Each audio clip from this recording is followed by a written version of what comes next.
Call me Bruce Buffer because we are live for another episode of the Bettor Sports Show. I'm Ryan. I'm here with Randy. How you doing tonight, my friend? What's going on, brother? Good to be back as usual. How we doing? I'm doing pretty well myself, doing pretty well. We're going to talk some NBA, some NHL. We're also going to sprinkle in some other good gambling advice alongside of that. And without further ado, let's just jump right fucking into it, boys. Eastern Conference NHL playoffs. At first, they looked like a snooze, but playoff hockey living up to its reputation. Those series have become a dogfight. Rangers, Hurricanes, and Bruins, Panthers have both become much closer these past few days. The Hurricanes were down 3-0. Rob the Bod has made some adjustments, and Evgeny Kuznetsov has come back from the dead, has revitalized himself there. He's given the Canes a big offensive spark to help them score, break through that brick wall of Igor Shesterkin, and start to really get their offense going. Their power play continues to struggle. However, if you're watching the games, their puck movement in the zone, their breakouts, their zone entries are significantly improved as compared to the beginning of the series. They're generating much more high danger chances. We saw in the third period the other night, Jordan Staal was able just to walk to the net because Kuznetsov buries the rebound. Their forecheck was absolutely buzzing. That series is going 7. I'm wholeheartedly convinced the Canes win in Raleigh to push it to a Game 7 in Madison Square Garden, and what's better than that? And on the other hand, pure, good, old-fashioned hatred between the Bruins and the Panthers, layers and layers of storylines in this series. Sam Bennett, for those of you who haven't been following or haven't been, following the hockey drama, Sam Bennett has injured Brad Marchand, or Marchand, depending on what year he told you to pronounce it. I don't know if you know about that. Quick aside, him being the legendary troll that he is, he switched up the pronunciation of his name depending on the year. So he would tell announcers different things. So throughout the first part of his career, he was Marchand. And then around 2015, he told all the national announcers, I'm actually Brad Marchand. And then he just switched back again a few years ago just to fuck with people. I love that guy. But we all love a good troll. Indeed we do. Trolling under the bridge. So Sam Bennett injures him. He becomes public enemy number 1 in Boston. The Bruins as a whole have been very upset with some of the calls the Panthers have been getting, the discrepancy in terms of power plays. And that came to a head in Game 4. Sam Bennett, who was not suspended by the league because apparently they didn't have access to the super secret camera angle showing Bennett punch Marchand, which apparently everybody else had and the national broadcast had, but the NHL didn't have it. Wild to think about that. So that happens. He comes in, he scores what is the game-tying goal in a Panthers come-from-behind victory on a controversial goalie interference call. But turnabout is fair play because the Bruins, with the backs against their wall, go down to Sunrise in Game 5, and they score a game-winning goal on a controversial goaltender interference play. So for those of you who follow hockey, we just have no fucking idea what goaltender interference is anymore, boys. Might as well just flip a coin anytime it comes up. Because when it goes to the Situation Room in Toronto, what happens next between you and God, right? No one knows what's going to happen.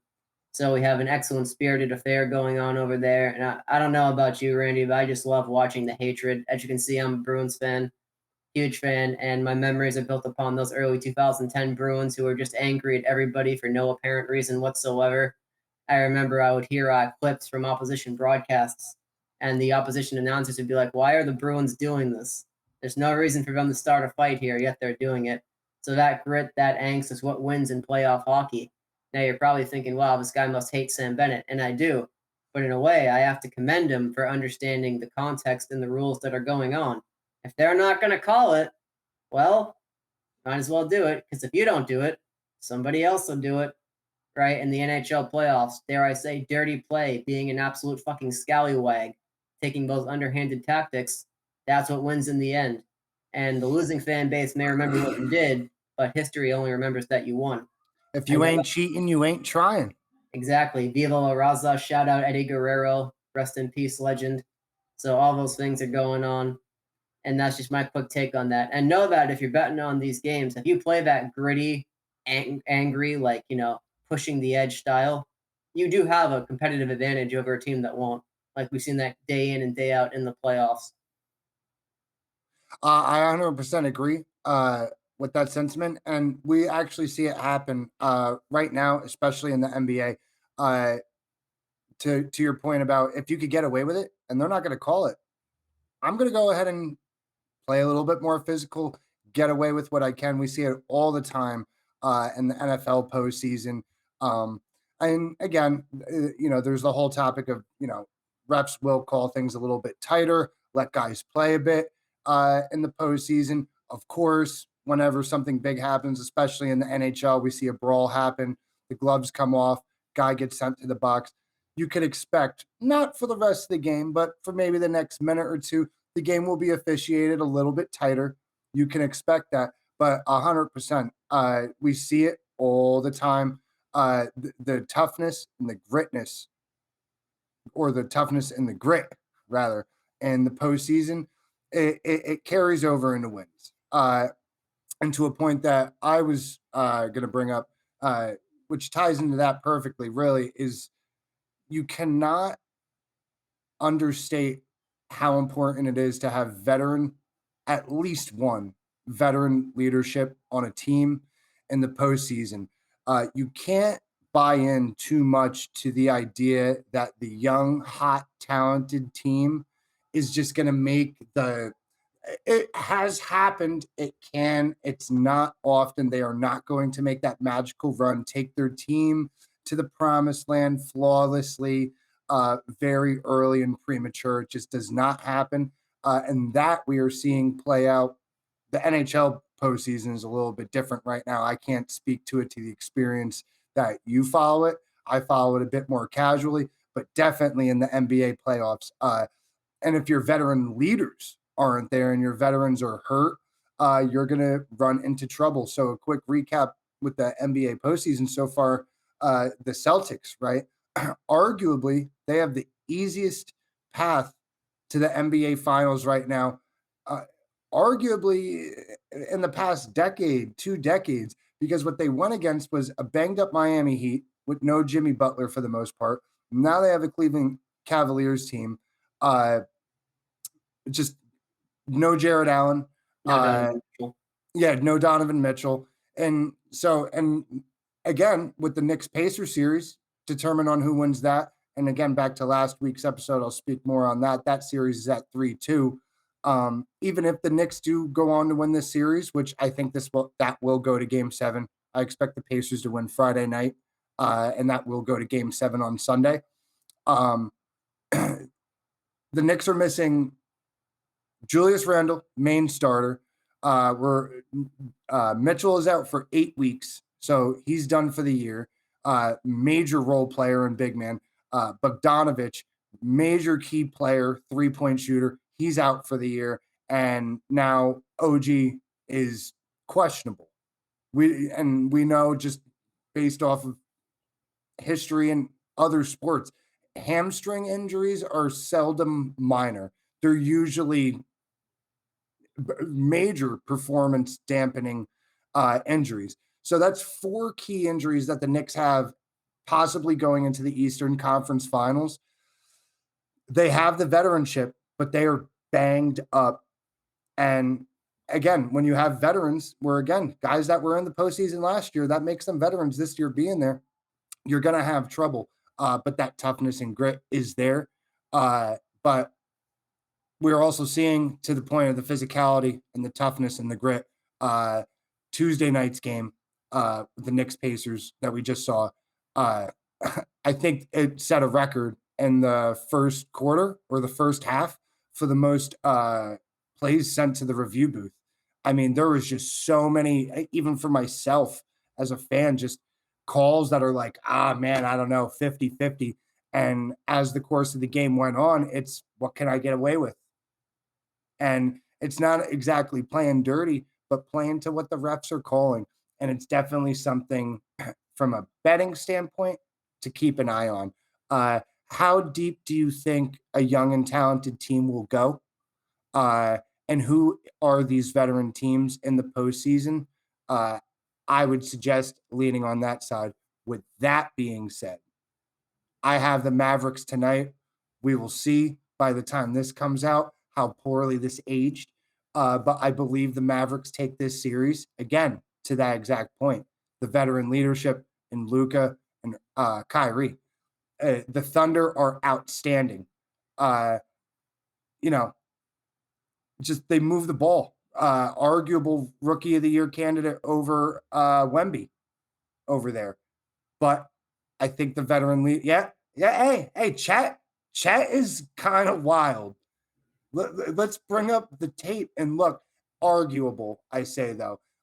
Definitely second best rookie of the bunch this year. But again, the Thunder are no slouches. They're just a very young, talented team. But the veteran leadership isn't there, I believe, to get them through the next hump. I don't think they get through the Mavericks here. I have that series going to 7 as well. And I just got to say, it's great to see postseason sports right now, NHL and NBA, both super competitive. Nobody really is running away with anything, and nothing seems perfectly clear cut yet. Exactly. This year, there's been so many close series. It's very refreshing to watch that parody, to watch both dogfights night in, night out. It makes for some excellent viewing. To your point about the veteran leadership, all the teams in hockey that have made it this far have a mix of young guys and veterans who have been there before. Even the youngest two teams, right, have Stars and the Panthers. The Stars have tons of excellent young forwards buoying their offense, but they still have like a Pavelski, Sagan, Jamie Benn, guys who've been there before. And the Panthers are relatively new to this level of hockey, right? They put this roster together fairly recently and they just exploded onto the scene. But even then, Bobrovsky has experience from his days in Columbus. Aaron Ekblad's been in the NHL for a good amount now. Alexander Barkov just under pressure, cold as ice. So you have these combinations of the young guys and the established core veterans. And I think going forward, that's going to be that's pretty much always been the recipe for a championship team. You have your core contributors who've played 5, 6, 7 seasons. They're breaking out. They're in their prime. You maybe have someone a little older than that. And then underneath, as the role players, you have those young guys who aren't quite ready to step into the spotlight, but they're supporting in the wings. And speaking of wings, Oklahoma City this offseason, they need to buy up all the good depth scoring pieces for their bench that they can. I think you're right. I have Mavericks in 7 as well because I like SGA, I like Chet. But after that, there's a little bit of a drop off. It doesn't seem to me like there's that established third guy where you look at it like, yep, him. He's the third option, 100%. At one point, we thought it was going to be Josh Giddey. Then, Oh boy. Oh yeah, boy. yeah, that But all happened. I'll be honest with you. This current Thunder roster, they remind me just like watching the Knicks last year. I'm very excited to see what the Thunder carry over and do next 2-3 years. Next year, arguable, they can make a run. We will see, but and good to know in the confidence that you have the Mavericks in 7 as well. And again, to your point, it's been a recipe for a long time. You have your mix of young talent, but you gotta have some experienced veteran leadership that could actually say, I've been here before. This isn't different. It's another game. Let's get after it and kind of tame that nervousness that you're going to have in the younger talent that just hasn't been uh, to the postseason at the deepest level. And on top of that, a way that the veteran talent can help the younger talent is with controlling your emotions, not doing anything stupid, being cool, calm, and collected as you go forward in those high pressure situations. I always talk about controlling your emotions in my videos and my content so you don't make dumb decisions betting, right? Chasing your losses, just hammering things when you're up. So, a few tactics and strategies to help with that. Generally, if you go online and you look up ways to control your emotions, stay calm, etc., it's going to be very slanted towards one side of the aisle. It's going to tell you deep breathing, meditation, journaling, things of that nature. I think those are all great tactics. I've used them all before. However, if you know you're not that type of person, you need to perhaps, get it all out. There's nothing wrong with staying true to yourself and embracing that natural aggressiveness. The big thing that's helped me get my shit together wasn't necessarily meditation or journaling or anything like that. It's working out, lifting, and sparring in Muay Thai. Ever since I have all 3 of those things going together at the same time, significant decrease in rash decision making, significant increase in good decision making, and because I'm not denying the fact that there is a part of my brain that wants to do stupid shit, right? Because if you deny it, you bubble it all up inside, inevitably it's going to blow up at some point. But if you understand it you control it and you let it all out in a controlled, safe environment. And for you, that could be, just traditional bodybuilding. It could be combat sports. Perhaps it's biking, something like that. Anything that's perhaps a little different, a little downstream of the mainstream advice, that can work for you. And I'm not trying to dump on anything traditional, like I said, but just understand if you're trying to find a tactic to help you keep your shit together so you're not, punching walls and slopping $500 down in Australian parasailing at 2 a.m., just know and stay true to yourself. Know what's going to work for you, and what may work for you may not work for somebody else. I'll tell you, I've never heard of Australian parasailing, but if you know a guy that has some leans, no. Uh, I 100% agree uh, with the sentiment. Again, sports betting is exciting. It's adrenaline filled. It costs money, and if you get a little irresponsible or tilted, that could go really bad, really fast. And again, beginner mistakes are called beginner mistakes for a reason, right? They have that particular, you know, eh, the common mistake that people are going to make, that people know, that is usually acquired, unfortunately, through the experience of loss. Um, you're gonna have to put yourself in a bad spot, unfortunately, if you're pulled into this as a hobby, let alone trying to break off a part-time income off it. You're gonna have to lose. You're in anything, just like anything in life, right? You got to lose to learn. And unfortunately, that is the way it is. Anybody that says otherwise probably hasn't gone far in mastering anything, right? Going after your 10,000 hours in any given area, whether it's like you spoke to Muay Thai before, or jujitsu, could be anything, working out, gaming, any type of hobby, could be knitting, doesn't matter what it is. You have to do some things wrong to figure out how to do them right. Uh, Controlling your emotions, very hard when it comes to sports betting. I feel like the easiest thing is to just impose a limit before there is a result. So if you want to bet, you have to make the commitment to how many bets am I doing today? And that's it. Because win or lose, that's going to be your best case scenario. If you are allowing yourself to go down 2 losses a day or 3 losses a day, you are truly limiting, again, how much you could lose in a given day. And you break that down a week, break that down per month.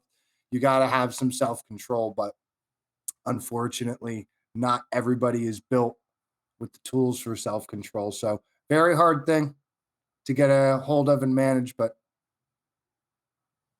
This is especially true if you're betting on your own team. If you're betting on your own team, the lens with which you watch the game is going to be incredibly biased the whole time. Foul on the other team? Fuck yeah, justified. Foul or penalty against you? Complete bullshit, shouldn't have counted. It's going to be a hyper emotional roller coaster, so you don't want to get caught chasing or losing on your hometown squad. So that's just another quick thing to keep in mind there. something actually that ties into the last thing I wanted to cover on my end, at least, was futures betting. But I have found, for me personally, it has instilled a sense of pause when looking at value or what you want to bet on. So if you feel confident on a future, right, that means you literally have to put your money down and you have to wait, whether that's a month, 2 months, 3 months, 6 months, for that result of whatever that future is.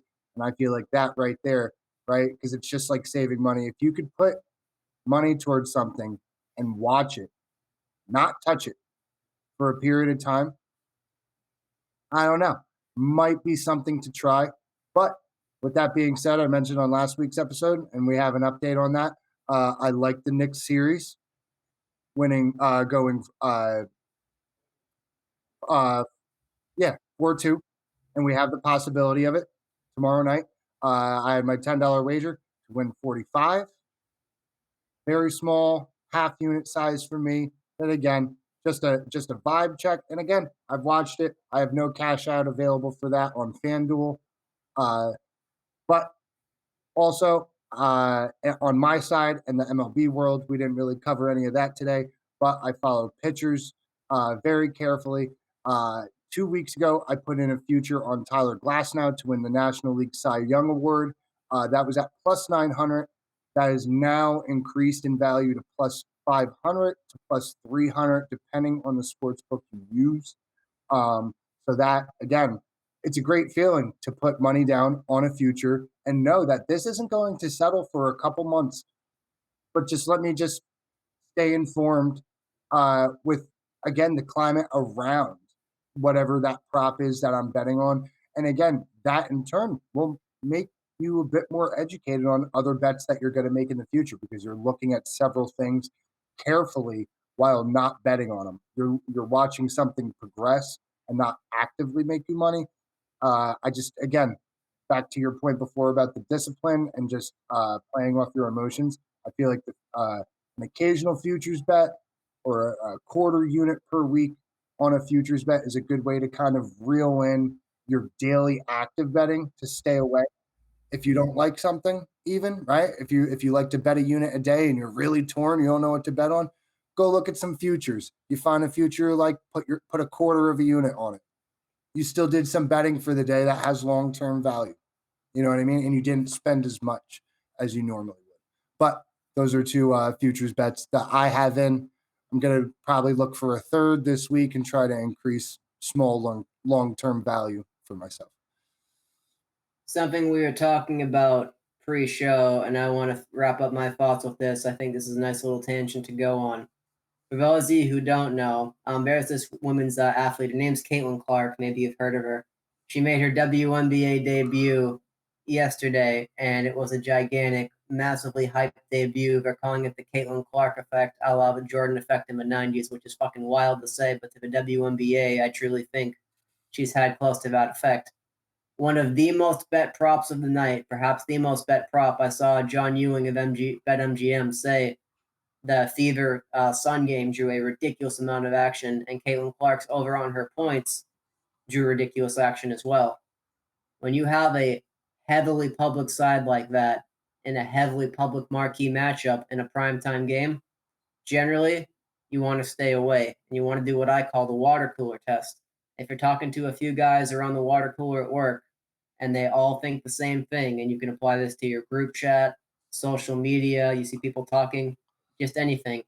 If there's a lot of groupthink going on and the public is all on the same thing, all right, all people who generally bet different sports or have different leans and reads, and they're all sitting there fucking circle jerking each other like, yep, I love this play. This is the play tonight. Guys, that is really bad. That is really bad. I can tell you right now, as someone who's bet, I know I look very baby-faced. I'm 25, but I've put a lot of hours into this shit. I can tell you point blank without any stats or anything else looking to back this up. I can tell you anecdotally that is really bad. It almost always loses when you find yourself on a side like that. Why that is, I don't know. But I can just tell you right now, you want to avoid heavily public spots like that. And while the public can win, especially in the daily sports, NHL, NBA, MLB, something like that, that's incredibly public, you maybe want to just look the other way and try to find something else. Groupthink is always dangerous. It's always dangerous. I'll wrap this up and then we'll go to you. You see that a lot in Monday Night Football, Thursday Night Football, and Sunday Night Football during the year. Those, when they're on, attract crazy action. Monday Night Football, if everybody at work is on the same side, nobody disagrees, watch that spread. If it moves in the opposite direction, you know the Sharps are up to some shenanigans. To give you an example of that, Kansas City losing outright to Green Bay and not covering against the Jets. Those are two big ones the public was on to chase their losses on the day last year. Didn't work out. So just keep that in mind. And the other big one, I remember Patriots Steelers. That was going to be the lowest total. It was the lowest total in years, and the game went over in the first half. I think I recall that. Yep. Fuck shit like that happens, boys. Just be careful. Be steady. No, I agree. Nothing to add there. Just literally groupthink is usually probably a good the best chance you have of winning a bet and tailing. If you're fading. If you're ever gonna fade a bet, take the most popular bet. Ask 5 people. If 3 out of 4, 3 or 4 of them lean one way, go the other way. You'll probably be good. Especially in football. Yep. Yeah, NFL football, the markets are the most efficient of any of the sports because there's just so much money pouring into them. So if the public's all on one side and the bookies aren't moving that line, uh-oh, that's really bad. The first time I really saw that in effect, we're going to go back a few years now. It was the Matt Ryan led Colts. They started off 0-2, and they had the Chiefs at home. And the Chiefs, I believe, they're just bulldozing everybody these past few years. It was at 6.5, the spread. 6.5 is a key football number. It's a key psychological number. 6.5, well, okay, they just won by a touchdown. I don't Mm-hmm. have to worry about the 7.5 getting hooked on the spread. When I tell you that number stayed at 6.5 the whole week, and then it bumped down to 6, that's when you knew, uh-oh, the call came in, right? They were sitting around the Buffalo Wild Wings, the fucking FanDuel Illuminati and the DraftKings, fucking people laughing their asses off. Yeah, when you see stuff like that, boys, the Sharps are on one side, and the Sharps, they don't always win, but in football, they win a hell of a lot more than they lose. Just to that, even hearing a flat 6 in the NFL is strange.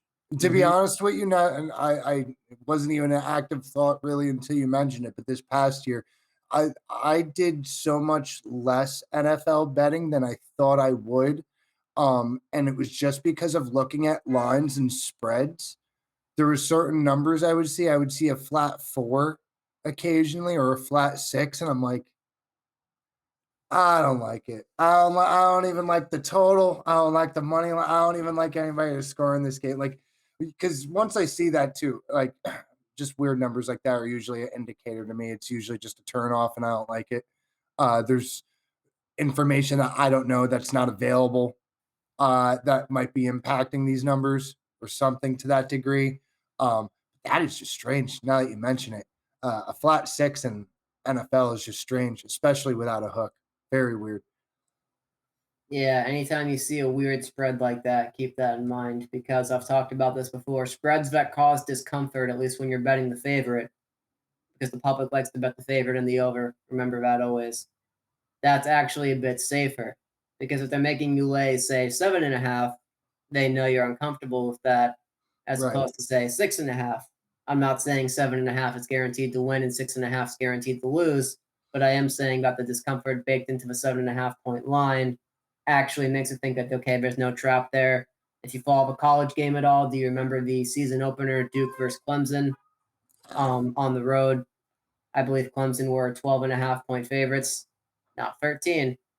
See, No, yeah, no, the second you say that, because again, it's just well, you understand that's a whole additional possession mm-hmm, that's going to have to happen for that spread to occur. Uh, yeah, like that would be like seeing a 3.5 line for a quarter spread instead of a 2.5. The two mm-hmm. and a half makes sense. They're going to hit a field goal or not hit a field goal. But to see the 3.5, it's like, so you're saying they're going to win by a touchdown because there's no 4 or 5 point that they're going to get. I mean, the occasional weird, right, field goal and safety, but what the hell? Right. Suspect. Again, and for me personally, when I see suspect numbers, it's usually a stay away. I try not to pick the right side of what's being toyed with there. See, I'm a complete fucking sociopathic degenerate. I see that and I'm like, okay, Sharps, it's you versus me, motherfucker. You're on the unranked home team against the ranked road team. I'll take that unranked home team too. Let's see what happens. And then I don't want to completely derail this. We'll talk about this perhaps next week. Another quick thing for college football, bookmark this, write it down. If you see a home team and the away team and they're both ranked, and the home team is ranked higher, but the home team are underdogs to a significant portion of, so let's say 4 points or more, that's really bad for the home team. I believe Oregon State lost as 5.5 point dogs at home as the 13th ranked team last year against the 19th ranked team. And I just knew to stay away because like they're not going to give you 5.5 points on the 13th ranked team in the country unless they're fucking with you. We could definitely we should draw something up like that for next week. Maybe make a list of 5 or a list of 10 betting trends like that we know of that are bettors know about them, but they're maybe not so common. Just to add to that point with college football that I learned of, I want to say it was either early this year or late last year, the unranked first ranked system. When you Mm-hmm. see the unranked team favored, it's most assuredly a lock and I played that a couple times this year and was on the winning end of it, which was a crazy psychological play there, right? You see a ranked team against an unranked team, especially at home, and they're underdogs. You're like, no, it can't be. And the ranked team will get smoked by 2+ touchdowns. Not always, but high percentage. It's like 70, 80%. It's something ridiculous. I had Kentucky unranked at home against ranked Florida, and they were 1-point favorites last year. And I walk in, my dad's talking to me. He's like, "You have money on this game?" And I was like, "Of course."